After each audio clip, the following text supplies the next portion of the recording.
E aí pessoal, tudo bem com vocês? Meu nome é Rierson Bruno Assunção e esta é a aula de número 9 do nosso curso online gratuito sobre Direitos e Garantias Fundamentais. Esse curso está disponível tanto no YouTube quanto no Instagram, no IGTV. Peço que se inscrevam no meu canal do YouTube, Rierson Bruno Assunção, e ativem o sino para receber as notificações dos novos vídeos que eu sempre posto. Também peço que me sigam no Instagram, onde eu posto sempre conteúdo de direito constitucional, direito penal e direito processual penal. Além do que, aquele é um canal direto de comunicação comigo, ok? Bem, na última aula nós iniciamos o estudo do direito fundamental à inviolabilidade de domicílio. E como eu falei para vocês, devido à extensão e à importância do estudo desse direito fundamental especificamente, seria necessário que nós concluíssemos em uma aula posterior, ok? Bem, o que eu gostaria de trazer para vocês, além do que eu já trouxe aqui, foi uma decisão do Supremo no recurso extraordinário 603-616, anotem aí, 603-616, foi o tema 280 da repercussão geral, em que se definiu aquela situação, conforme eu tinha dito para vocês, da entrada no caso de flagrante delito, porque, conforme vimos, em caso de flagrante delito, é possível a entrada sem consentimento do morador durante o dia ou durante a noite. Disse o Supremo naquela oportunidade, em um trecho da decisão: a entrada forçada em domicílio sem mandado judicial só é lícita, mesmo em período noturno, quando amparada em fundadas razões, devidamente justificadas a posteriori, que indiquem que dentro da casa ocorre situação de flagrante delito, sob pena de responsabilidade disciplinar civil e penal do agente ou da autoridade e de nulidade dos atos praticados.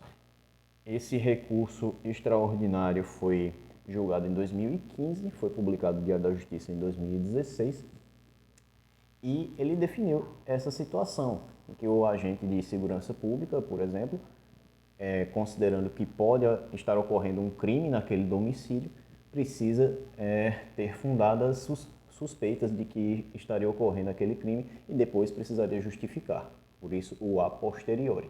Isso foi até 2015.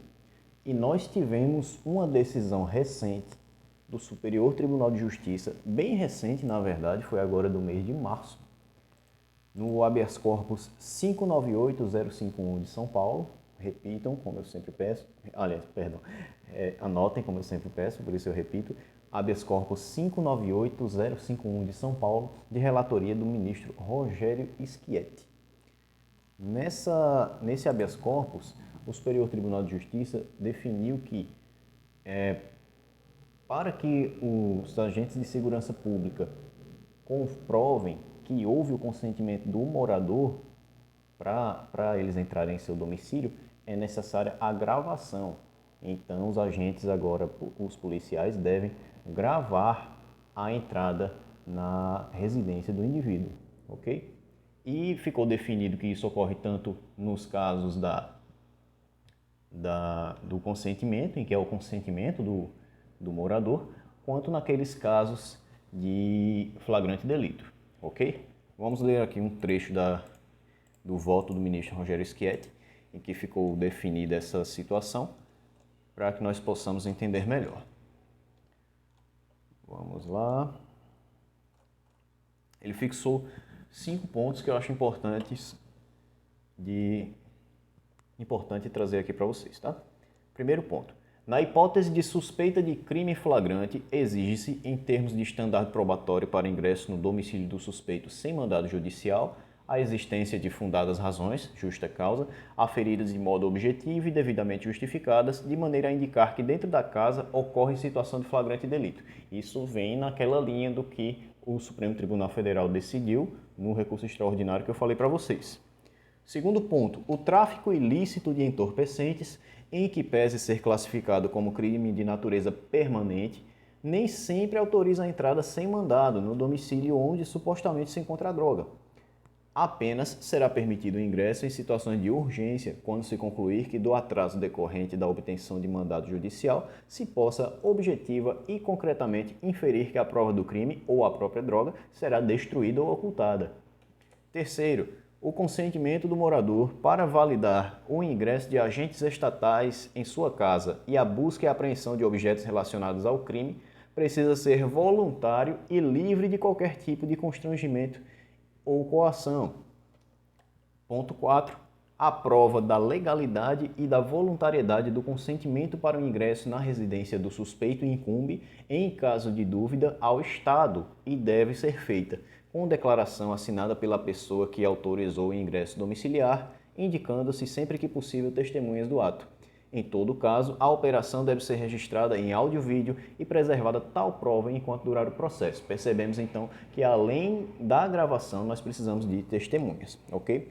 E o último ponto, ponto 5, a violação a essas regras e condições legais e constitucionais para o ingresso no domicílio alheio resulta na ilicitude das provas obtidas em decorrência da medida, bem como das demais provas que dela decorrerem em relação de causalidade, sem prejuízo de eventual responsabilização penal do agente público ou dos agentes públicos que tenham realizado a diligência. Ok, gente? Então ficaram estabelecidas essas regras para a violação do domicílio, né? Para a entrada no domicílio sem o consentimento do morador.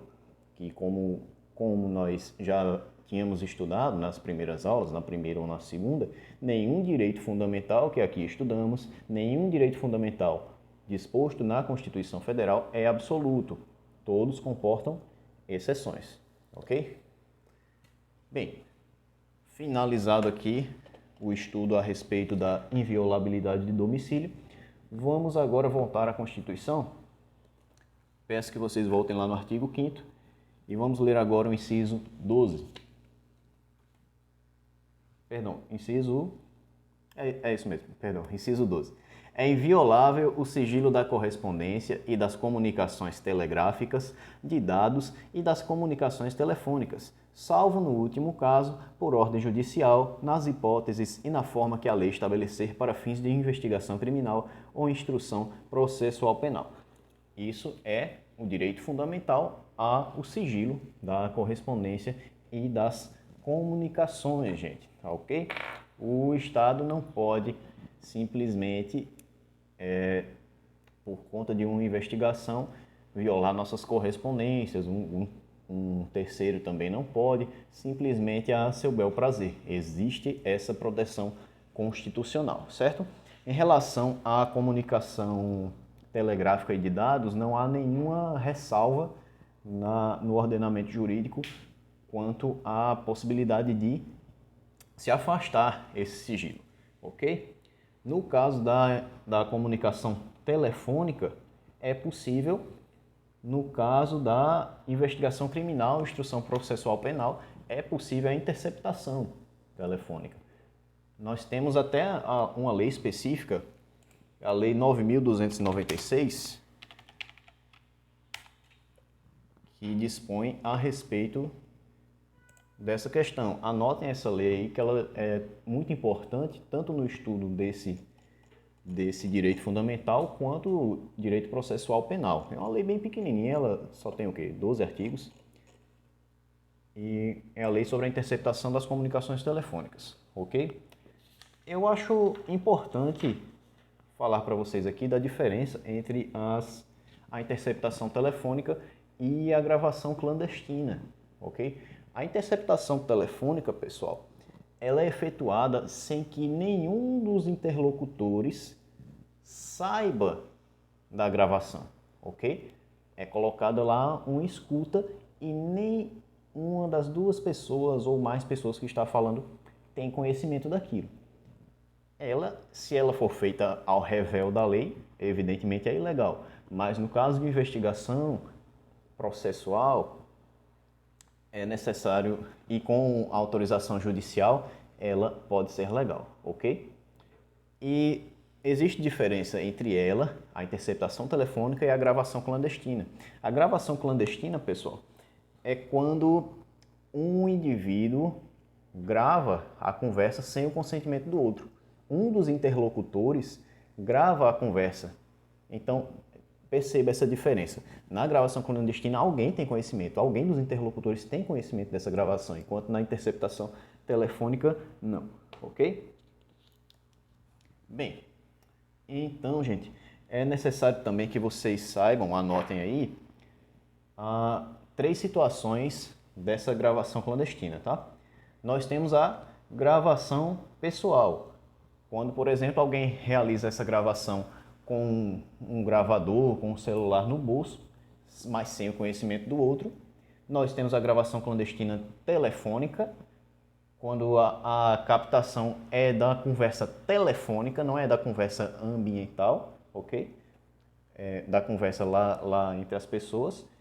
Pode ser também conversa via Skype, WhatsApp, etc. E temos a gravação clandestina ambiental, que a conversa é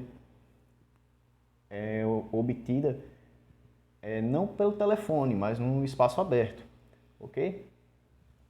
Então, temos aí a diferença entre a gravação clandestina e a interceptação telefônica. Certinho, pessoal? Bem, próximo direito fundamental que nós vamos estudar será a liberdade de profissão. Vamos lá? Nós temos lá no inciso 13. É livre o exercício de qualquer trabalho, ofício ou profissão, atendidas as qualificações profissionais que a lei estabelecer. Perceba então que a regra é que qualquer trabalho pode ser exercido livremente. Mas veja lá o finalzinho, atendidas as qualificações profissionais que a lei estabelecer.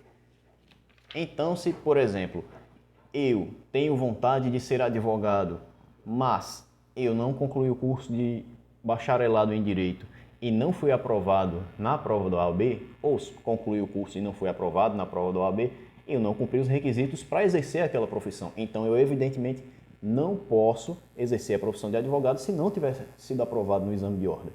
Isso foi até o objeto de questionamento quando ingressaram para tentar derrubar o exame de ordem, né? Que o Supremo Tribunal Federal considerou constitucional. Então, isso vale para diversas profissões que são regulamentadas, ok, pessoal? Livre exercício de qualquer trabalho ou profissão, mas devem ser atendidas as qualificações que a lei estabelecer, ok? Bem, por hoje é só, na próxima nós continuamos. Tchau, tchau, abraço.